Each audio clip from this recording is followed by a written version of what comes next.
알레르기를 일으킬 수 있는 성분들이 여러 가지가 있지만 크게 두 가지를 볼 수 있습니다. 염색약이 머리카락에 잘 붙여주는 본드 같은 역할을 하는 친구들이 있습니다.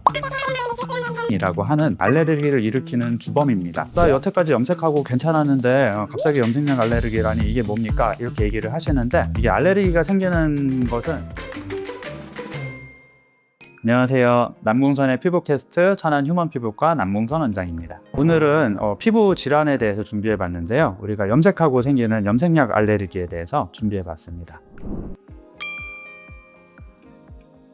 잠깐 제 얘기를 먼저 하면은, 제가 이제 유튜브를 촬영하면서 어느 날 이렇게 봤는데 눈도 좀 처져 있고 머리도 푸석푸석하고 머리에 이제 새치가 많아지니까 흰머리가 잘 보이더라고요. 그래서 사실 저는 별 생각을 안 했는데 주변에서 이제 자꾸 요즘 흰머리가 많아지니까 좀 너무 나이 들어 보이는데 염색을 해보면 어떨까, 이런 얘기를 하시더라고요. 그래서 염색을 해봤습니다. 염색을 했더니 머리가 막 가려지기 시작하고 헤어라인도 가렵고 뒷덜미도 가렵고 귀 뒤도 가렵고 난리가 났었어요. 그래서 염색약 알레르기가 생겼구나, 이렇게 되더라고요. 진료실에서 제가 이제 보통 진료를 볼 때 염색약 알레르기 있는 분들이 이래서 염색약 알레르기가 있어요 그러면은, 강경화 장관님, 백발로 이렇게 다니셨던 멋있는 여성 장관님을 제가 얘기하면서, 거기도 염색 안 하고 그렇게 씩씩하게 다니는데 뭐 염색하시나요? 그냥 앞으로는 염색약 알레르기 있으니까 염색하지 마세요, 이렇게 얘기를 많이 했는데, 제가 막상 이제 당해보니까 역지사지의 느낌이 들더라고요. 그래서 그동안 이렇게 진료실에서 하지 말라고 했던 분들한테 너무 죄송하기도 합니다. 너무 억울하죠. 염색해서 젊어 보이려고 하셨는데 오히려 병만 얻어가지고 혹대로 갔다가 혹 붙이고.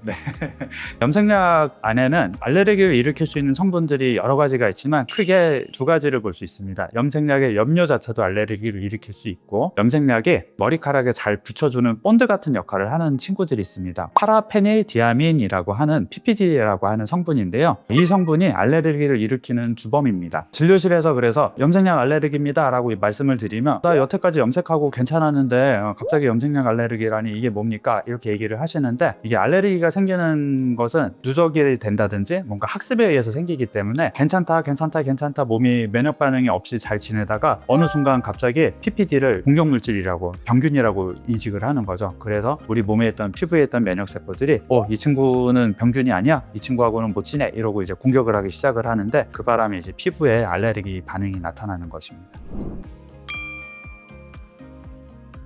단순히 자극이 생기는 경우에는 보통은 이제 미용실을 다녀오시거나 직접 염색을 하시고 난 다음부터 바로 반응이 나타나요. 염색했더니 바로 좀 뭔가 가렵네, 따갑네, 이러고, 혹은 이제 염색하면서 뭐 파마도 하시고 이러시면은 이제 뭐 화상을 입으셨다든지 그러면은 반응이 바로 나타나죠. 그래서 여기가 되게 불편해, 이러고 인지를 하게 되고요. 염색약에 의한 알레르기 반응은 보통은 직후에는 괜찮습니다. 근데 이제 24시간에서 48시간 정도, 하루에서 이틀 정도 지나게 되면은 점점 더 따갑고 가렵고, 그 다음에 얼굴이 붓고, 이런 이제 반응들이 나타나는 거죠. 일단 병원에서는 이렇게 이야기만 들어보면 쉽게 진단을 내려드릴 수는 있지만, 원인 물질을 확실하게 진단을 내리는 것은 등에다가 붙이는 첩보 검사라는 거를 해서 진단을 내려드릴 수 있고요. 단순히 염료가 문제인지 PPD가 문제인지 혹은 뭐 다른 향이나 방부제가 문제인지, 이제 이런 것들은 등에다가 25가지 정도의 이제 흔히 일상생활에서 이렇게 원인이 되는 물질들을 붙여서 하는 테스트가 있어서 확인을 해볼 수는 있습니다. 다만 확인을 해볼 수는 있습니다 라고 말씀을 드리는데, 검사가 너무 힘들어요. 우리가 첩보를 등에다가 붙이고 혹은 팔에다가 붙이고 보통은 48시간이 지나고 1차로 그거를 떼서 한 번 더 확인을 하고, 그 다음에 또 48시간이 지난 다음에 한 번 더 떼서 확인을 해야 되니까 검사가 총 5일이 걸리거든요. 근데 그동안 못 씻어요. 그래서 여름에는 검사하기가 너무 힘들고, 그나마 할 수 있는 건 겨울인데, 당장에 내가 가렵고 뭔가 알레르기가 생겨서 염증이 났는데 이거는 치료를 해야 되잖아요. 치료를 하면은 이 등에 그 알레르기 반응이 나타나지 않기 때문에 검사를 또 치료를 하는 중에는 할 수 없거든요. 그래서 나중에 내가 꼭 검사를 하고 싶다, 이렇다면은 약을 안 쓰고 치료를 안 하는 기간에, 그리고 땀이 좀 덜 나는 기간에 검사를 하실 수밖에 없습니다. 알레르기가 생기면 어느 과를 가야 되나요? 이런 염색약 알레르기 같은 경우에는 피부과가 전문이에요. 그래서 피부과로 오시면 되고, 이제 이거 말고 이제 흔히 말하는 두드러기, 뭐 천식, 이렇게 이어지는 경우가 있습니다. 이런 경우에는 우리가 알레르기 호흡기내과 이런 데를 가셔도 괜찮아요. 저도 예전에 그 알레르기 검사를 해봤는데 이렇게 책자로 정리를 해서 1위부터 뭐 해주세요. 그거는 이제 마스트 검사라고 해가지고 IgE라고 하는 그 특정 분야의 이제 알레르기가 일으키는 항목들을 각각 체크리스트로 해가지고 한 60종에서 120종을 이제 한꺼번에 하는 검사인데 혈액 검사로 할 거예요. 근데 이 혈액 검사는 아까 말씀드린 염색약하고는 전혀 무관합니다. 그 알레르기 검사는 1형 과민 반응이라고 그랬고 염색약 알레르기는 접촉에 의해서 생기는 4형 지연형 반응이기 때문에 가끔 이제 염색약 알레르기라고 했는데 갑자기 피 검사합시다 이런 분들 계시면은 여기 병원 이상한 데구나 이러고 나오시면 됩니다.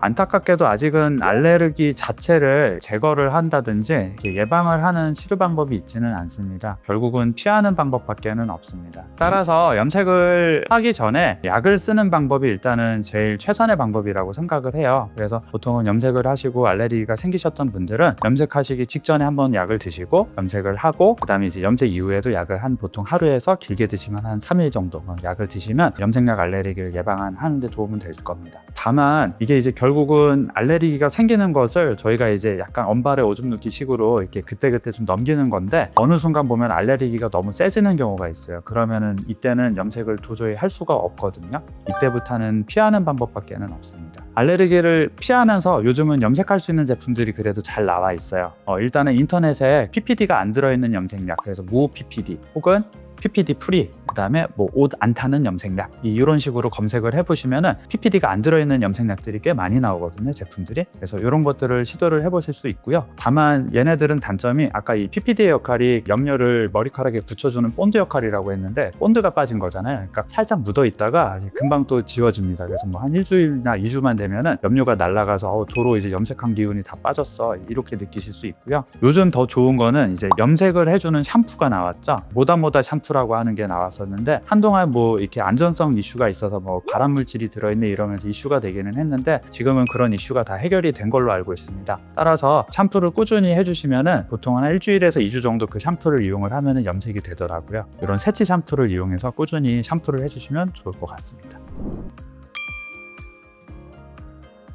아니요, 이게 한 번 생기면은 얘는 이렇게 면역 반응이기 때문에 학습으로 인해서 점점 세질 뿐이지 약해지기는 어렵습니다. 일형 알레르기, 아까 두드러기 같은 경우에는 이제 탈감장요법이라고 해서 그 설화정으로 넣거나 주사를 맞아서 이제 알레르기 자체를 이겨내는 시술들을 하는데요. 아직까지 4형 알레르기는 이런 탈감장요법이 개발되지는 않았습니다. 일단 관리만 잘 하시면은 좋아집니다. 염색을 하거나 뭐 이제 알레르기가 생겨서 피부가 발진이 나고 그게 이제 가라앉으면서 각질이 나는 건데 이거를 이제 잘 보습제로 다독여 주시고 오 괜찮아 이렇게 하면은 금방 좋아집니다. 근데 이거를 이제 이게 뭔가 각질이 나고 안 좋으니까 내가 이거를 벗겨내야겠어. 그래서 오히려 스크럽을 하시고 더 피부에 자극을 많이 주시면 오히려 더 피부가 망가지게 됩니다. 염색약뿐만 아니라 비단, 이게 귀걸이 같은 금속 알레르기도 마찬가지거든요. 평상시에 안 하던 액세서리인데 액세서리를 하고 났더니 갑자기 귀에서 진물이 나요. 혹은 벨트를 이렇게 새로 사서 찼는데 갑자기 배꼽 주변에 알레르기가 생기는 분들이 있습니다. 생기시면은 일단 바로 병원에 와서 치료를 받으시면은 금방 좋아지고, 치료를 하고 난 다음에 착색은 오래 가기는 하지만 이제 설명을 잘 듣고 관리를 하시면 큰 문제 없이 지나갑니다. 각질이 벗겨지고 뭔가 가렵다고 해서 이 부분을 더 자극을 주고 벗겨내서 이겨내려고 하는 것이 안 좋은 것 같습니다. 최대한 잘 다독여서 안전하게 해줘야 됩니다. 진료실에서 보면은 좀 안 좋았던 분들이 벗겨지니까 이거를 내가 극복해 보겠다고 소금물로 뻑뻑 씻어 보신다든지 이건 너무 안 좋은데 식초를 이용해 가지고 뭔가 산으로 여기를 좀 입혀봤다든지 이런 분들이 계시거든요. 그래서 이런 민간요법은 절대 하지 마시고, 염색을 예전에는 제가 하지 말라고 했지만 그래도 할 수 있으면은 젊어 보이니까 하셔도 되는데, 다만 진료실에서 원장님과 잘 상의를 하고 미리 약을 잘 준비한 다음에 염색을 하시면 좋을 것 같습니다. 이상 남궁선의 피부캐스트 천안 휴먼피부과 남궁선 원장이었습니다. 감사합니다.